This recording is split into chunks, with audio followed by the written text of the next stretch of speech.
দ্বাদশ শ্রেণীর তৃতীয় সেমিস্টারের ছাত্রছাত্রী বন্ধুদের জন্য, অর্থাৎ এইচএস থার্ড সেমের ছাত্রছাত্রী বন্ধুদের জন্য আজকের এই ভিডিওতে আমরা আলোচনা করতে চলেছি পাবলো নেরুদার লেখা তার সঙ্গে কবিতাটি নিয়ে। কবিতার নামটা শুনলেই তোমাদের প্রথম প্রশ্ন জাগবে, কার সঙ্গে? এই কবিতার কথক একজনকে কিছু নির্দেশ দেবেন যে তুমি আমার জন্য অপেক্ষা করো, আমার হাতের উপর তোমার হাত রাখো। আচ্ছা, এই কথাটা কে কাকে বলতে পারে?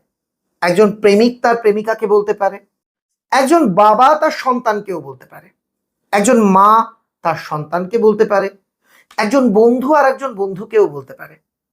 তাহলে এই যে বলা হচ্ছে তার সঙ্গে, কার সঙ্গে, আর তার সঙ্গে কি বা হবে, এটা বুঝতে পারলেই তুমি কবিতার মূল মর্মার্থটা বুঝতে পারবে। চিলি দেশের বিখ্যাত রাজনৈতিক ব্যক্তিত্ব, কূটনীতিবিদ, সাহিত্যিক হলেন পাবলো নেরুদা, যিনি সাহিত্যে নোবেল পেয়েছিলেন।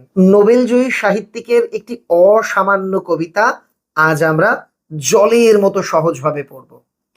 তোমরা জেনে অবাক হবে, এই কবিতাটিকে অনেকে অনেকভাবে ব্যাখ্যা করেছেন, অনেক বইতে অনেকভাবে ব্যাখ্যা করা আছে। তোমাদের জন্য প্রয়োজনীয় প্রামাণ্য বই থেকে আমি যথাযথ তথ্য সংগ্রহ করে আজকের এই ক্লাসে এর একটা সঠিক ব্যাখ্যা দেওয়ার চেষ্টা করব। শুরুতেই বলি, কবিতাটি নেওয়া হয়েছে পাবলো নেরুদার শ্রেষ্ঠ কবিতা এই কাব্যগ্রন্থ থেকে, যেটা অনুবাদ করেছিলেন শক্তি চট্টোপাধ্যায়। আমার কাছে আরেকটি বই আছে, এই যে, এটা লেখাটা তোমরা বুঝতে পারবে না, এই যে কেমন একটা জড়িয়ে লেখা আর কি প্রচ্ছদের। আমি যদি প্রথম পৃষ্ঠাতে আসি, লেখা আছে পাবলো নেরুদার প্রেমের কবিতা শক্তি চট্টোপাধ্যায়। এই কাব্যগ্রন্থটিতেও আমাদের আলোচ্য কবিতাটি রয়েছে। তাহলে যে কাব্যগ্রন্থে প্রেমের কবিতা রয়েছে সেখানে কথক নিশ্চয়ই তার প্রিয়তমা বা প্রিয়তমের উদ্দেশ্যেই তার বক্তব্য রাখবেন, তাই তো? আমরা যদি কবিতাটির ইংরেজি যে অনুবাদ তার দিকে একটু লক্ষ্য রাখি, নামটা হলো উইথ হার। হার আমরা কখন ব্যবহার করি? আর হিজ আমরা তোমরা প্রত্যেকেই জানো। ছেলেদের ক্ষেত্রে হিজ, মেয়েদের ক্ষেত্রে হার।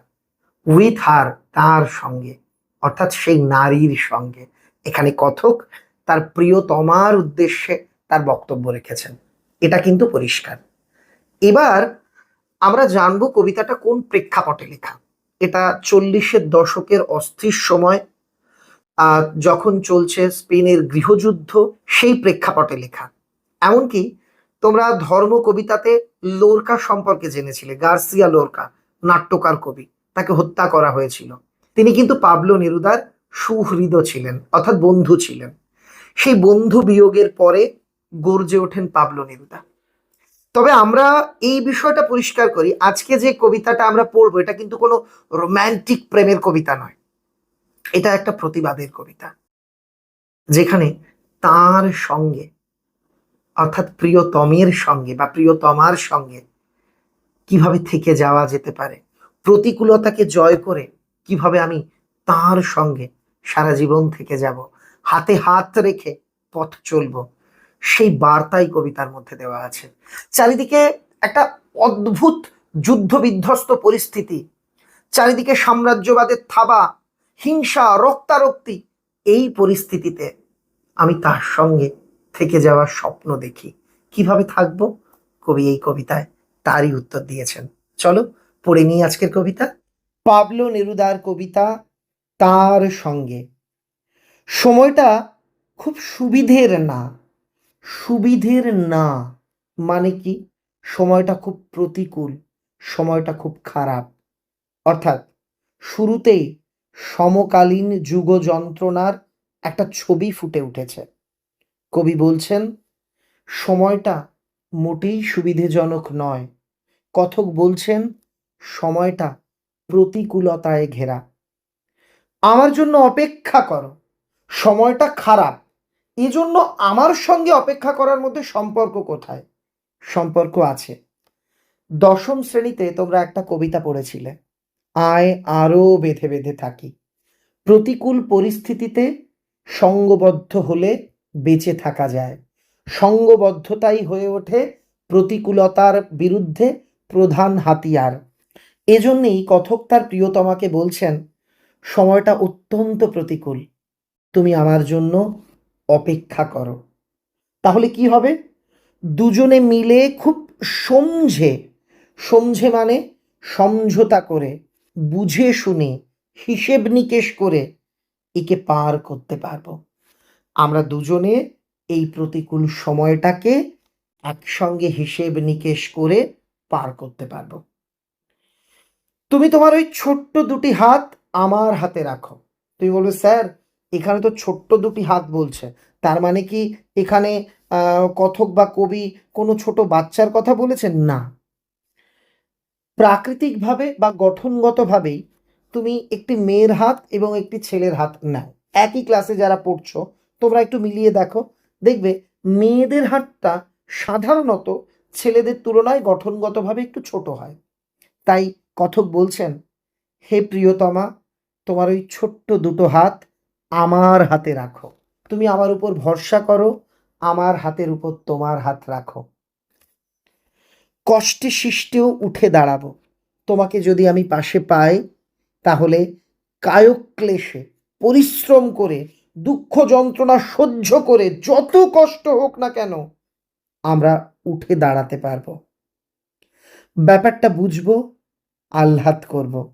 আমি ভালো করে এই পরিস্থিতি কেমন, ব্যাপারটা কেমন সেটা বুঝবো, তোমাকে আহ্লাদ করব, ভালোবাসবো।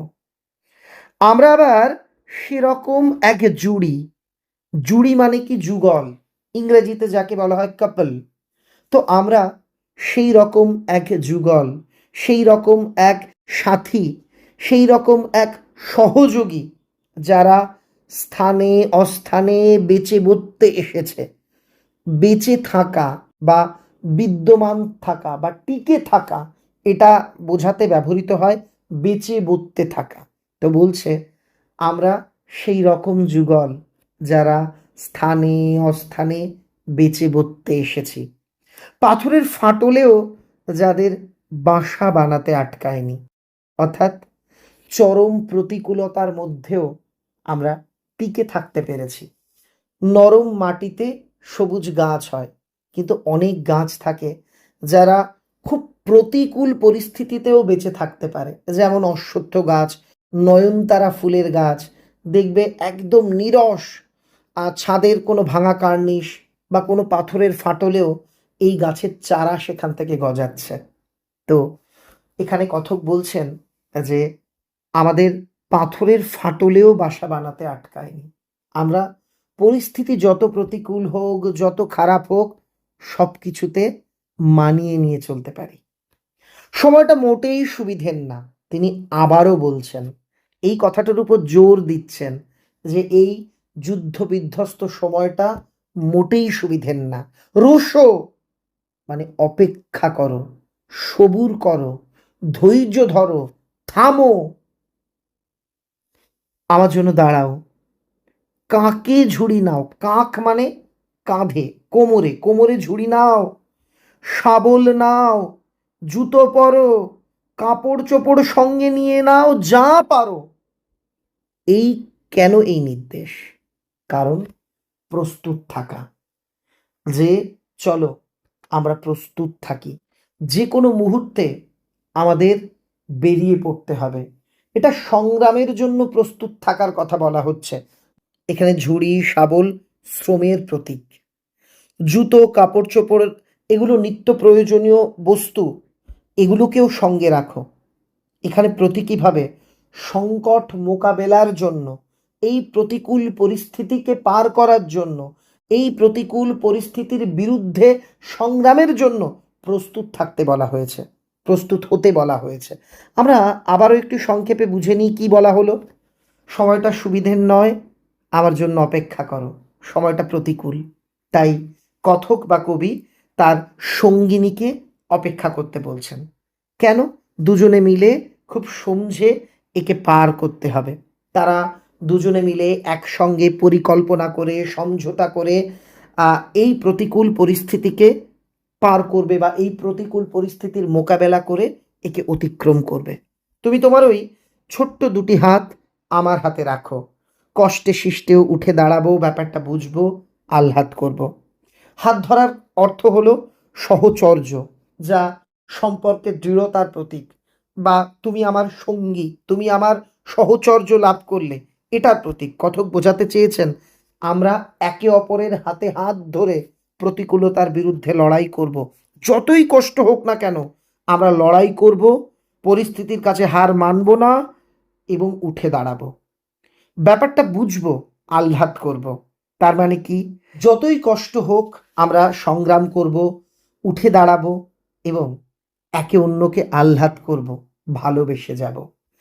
আমরা সেই রকম এক জুড়ি, আমরা হলাম সেই রকম যুগল যারা স্থানে অস্থানে বেঁচে বর্তে এসেছে, পাথরের ফাটলেও যাদের বাসা বানাতে আটকায়নি। আমরা এমন প্রেমিক যুগল যারা সমস্ত প্রতিকূলতার বিরুদ্ধে লড়াই করে জয়ী হয়ে টিকে রয়েছি। পরিস্থিতি যতই খারাপ হোক না কেন, যতই প্রতিকূল হোক না কেন, আমরা স্বপ্ন দেখতে ভুলিনি। আমরা পাথরের ফাটলেও ঘর বাঁধার স্বপ্ন দেখেছি। সময়টা মোটেই সুবিধের না। রোসো, আমার জন্য দাঁড়াও, কাকে ঝুড়ি নাও, শাবল নাও, জুতো পরো, কাপড় চোপড় সঙ্গে নিয়ে নাও, যা পারো। অর্থাৎ সময়টা প্রতিকূলতায় ভরা, খুব ঠান্ডা মাথায় এর মোকাবেলা করতে হবে। দাঁড়াও, অপেক্ষা করো, তুমি সংগ্রামের জন্য সব কিছু নিয়ে প্রস্তুত হও। এখন আমাদের একে অপরকে লাগবে, শুধু কার্নেশন ফুলের জন্য না, মধু তালাশের জন্য না। মানে কি, এখন আমাদের একে অপরকে লাগবে। বিচ্ছিন্নভাবে একা কিন্তু বেঁচে থাকা যায় না, বিচ্ছিন্নভাবে একা কঠিন পরিস্থিতির মোকাবেলা করা যায় না। তাহলে কি করতে হবে, আমাদের একে অন্যকে লাগবে। ও, তুমি বলে বুঝতে পেরেছি স্যার, দুজনে ভালোবাসবে, প্রেম করবে, সোহাগ করবে, তাই না? সেটা কিন্তু কথক বলছেন না। তিনি বলছেন কার্নেশন ফুলের জন্য নয়। আমরা যেমন ভালোবাসার প্রতীক হিসেবে ধরি গোলাপকে, ঠিক তেমন বিদেশে কার্নেশন ফুল আর কি গোলাপ, গোলাপি রঙের এক ধরনের ফুল, এটা প্রেম এবং ভোগের প্রতীক, ভালোবাসার প্রতীক। আমাদের একে অপরকে লাগবে। আমার তোমাকে লাগবে কেন? প্রেমের জন্য নয়, প্রেম নিবেদনের জন্য নয়, মধু তালাশের জন্যেও না, মানে তোমার মধ্যে থেকে মধু খুঁজে নেওয়ার জন্যেও নয়। এখানে মধু তালাশ বলতে একটা নারীর শরীরে ভালোবাসার প্রেমের মধুর কথা বলা হয়েছে। অর্থাৎ তোমাকে আমার প্রয়োজন, প্রেম নিবেদনের জন্যেও নয়, আমার শরীরের চাহিদার নিবৃত্তির জন্যেও নয়, আমার কামনা বাসনার নিবৃত্তির জন্যেও নয়। মধু তালাশ এই অর্থেই কিন্তু এখানে ব্যবহৃত হয়েছে। কার্নেশন ফুল হলো সৌন্দর্য বা ভালোবাসার প্রতীক। শুধুমাত্র আমার হৃদয়ের ভালোবাসা বা সৌন্দর্য তৃষ্ণা মেটানোর জন্য তোমাকে আমার দরকার এমন নয়। ভোগ বিলাস বা তোমাকে ভোগ করার জন্যও আমার তোমাকে দরকার এমন নয়। তাহলে কেন দরকার? আমাদের দুজনের হাতগুলোই লাগবে। তোমার শরীরের ওই দুটো হাত আর আমার হাত, এই দুটো লাগবে ধুয়ে মুছে আগুন বানানোর জন্য। এখানে হাতগুলোই বলতে যূথবদ্ধভাবে বা সঙ্গবদ্ধভাবে বাঁচার কথা বলা হয়েছে, যে আমরা সঙ্গবদ্ধভাবে টিকে থাকব, আমাদের একে অপরকে লাগবে, কারণ ধুয়ে মুছে আগুন বানানোর জন্য। ধুয়ে মুছে আগুন বানানো, এটা কিসের প্রতীক একটু বলি। যে সত্যিকারের সংকট মোকাবিলার জন্য আমাদের একতাবদ্ধ হতে হবে। আগুন কিন্তু এখানে একটা প্রতীকী শব্দ, যা বিপ্লব প্রতিরোধকে ইঙ্গিত দেয়, যে আমরা দুজন দুজনের হাত দিয়ে একে অপরের হাতে হাত রেখে আমরা প্রতিকূল পরিস্থিতির বিরুদ্ধে প্রতিবাদের আগুন জ্বালাবো। এই যে সুবিধের নয়, সময় মাথা যতই উঁচু করুক, এই যে যে খারাপ সময়, প্রতিকূল সময় বা নৈরাশ্যে ভরা, হিংসায় ভরা সময় যতই মাথা উঁচু করে দাঁড়াতে চাক না কেন, আমরা আমাদের চার হাত চার চোখে একে যুঝবই।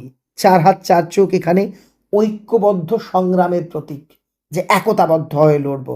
আর যুঝবই মানে যুদ্ধ করবই, যুদ্ধ করে প্রতিকূলতাকে কাটাবই। তোমার মনে হতে পারে এই কথাটা এরা কেন বলছে, যে আমরা একসঙ্গে যুদ্ধ করব? কারণ সারা জীবন এরা একসঙ্গে থাকতে চায়। তাই সারা জীবন থাকার জন্য, ভালোভাবে ভালোবেসে থাকার জন্য, তার সঙ্গে চিরকাল থেকে যাওয়ার জন্য এই প্রতিকূলতার বিরুদ্ধে প্রতিকূল পরিস্থিতিতে যুদ্ধ করাটা জরুরি। আশা করি তোমরা বুঝতে পারলে। কবিতার অনুবাদক এখানে লিখে দেওয়া আছে শক্তি চট্টোপাধ্যায়, আর এর ঠিক নিচেই আছে কবির পরিচয়, এখানে কবে তিনি নোবেল পান, তার কোন কাব্যগ্রন্থ থেকে এটি নেওয়া, তার কি ছদ্মনাম ছিল, তার প্রকৃত নাম কি, এই বিষয়গুলো তোমরা কিন্তু অবশ্যই পড়ে নেবে। এর আগেও একইভাবে তোমাদের অন্যান্য গল্প কবিতার আলোচনাও কিন্তু এই চ্যানেলে পোস্ট হয়েছে, সেগুলো দেখে নিও। তোমাদের জন্য আমার লেখা সম্রাট এক্সক্লুসিভ থার্ড সেমিস্টারের বাংলা বইটি ইতিমধ্যেই প্রকাশিত হয়েছে। বইয়ের নাম সম্রাট এক্সক্লুসিভ সাজেশন। যাদের প্রয়োজন তোমরা অবশ্যই বইটা সংগ্রহ করে নিতে পারো। আমি এটুকু বলতে পারি, সম্রাট এক্সক্লুসিভ সাজেশন বই যদি তোমার সঙ্গে থাকে, তোমার কাছে থাকে, তুমি অন্যর থেকে কয়েক কদম এগিয়ে থাকবে। আর যারা বিভিন্ন জায়গাতে শিক্ষক পাচ্ছ না বাংলা অফলাইনে পড়বার জন্য, বা পেলেও সময় মিলছে না, তাদের অনুরোধে আমি কিন্তু অনলাইনেও পড়াচ্ছি।